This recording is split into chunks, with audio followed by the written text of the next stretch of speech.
이걸 너무 어렵고 비효율적으로 푸는 학생들이 많아서 야심차게 준비한 컨텐츠 통합과학 입니다. 자, 오늘은 이제 생물 다양성에 대해서 얘기를 한번 해볼 텐데요. 자, 이거 당연히 암기 파트입니다. 그런데 이 문제들을 풀 때 여러분이 너무 많은 고민들을 한다는 거예요. 그래서 우리가 반드시 알고 있어야 되는 핵심 키워드만 콕콕 집어서 정리를 한번 해보고 그거를 이용을 해보도록 하겠습니다. 자, 일단 이 문제 23년도 고2 3월 학력평가인데요. 자, 요거 먼저 잠깐 멈춰두시고 풀어보시고 해설해보도록 할게요.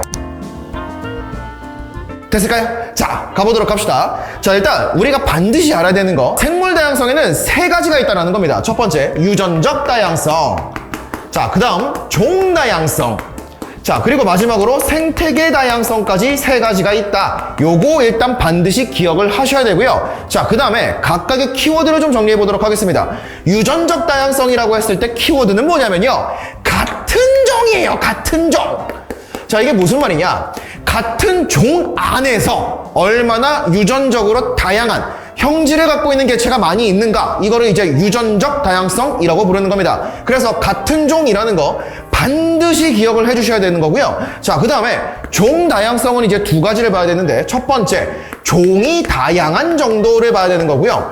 자, 그리고 두 번째, 얼마나 고르게 그 종들이 분포해 있는가, 이 두 가지를 봐야 된다는 거예요. 자, 그 다음에 생태계 다양성은 말 그대로 이 생태계가 얼마나 다양하게 구성이 되어 있는가, 사막, 우림, 습지 이런 식으로 다양한 생태계가 있는가를 말하는 건데, 생태계 다양성이 높아지면, 얘가 높아지면 종 다양성에도 영향을 준다라는 걸 키워드로 가져가시면 되겠습니다. 자, 그러면 여기까지 개념을 가지고 이제부터 딸깍 풀어보도록 하겠습니다. 자, 먼저 종 다양성 나와 있죠? 그러면 얘네들은 유전적 혹은 생태계겠구나라는 생각을 제일 먼저 해주는 거고요.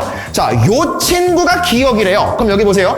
같은 종의 구당벌레, 같은 종, 유전적이구나. 이거 유 이렇게 써주시고요. 자, 그 다음에 얘가 생태계가 되겠구나. 이렇게 잡은 다음에 그냥 바로 보기로 가시면 됩니다. 자, 그리고 키워드 위주로 이제 문제를 풀어보는 건데, 기억은 생태계다.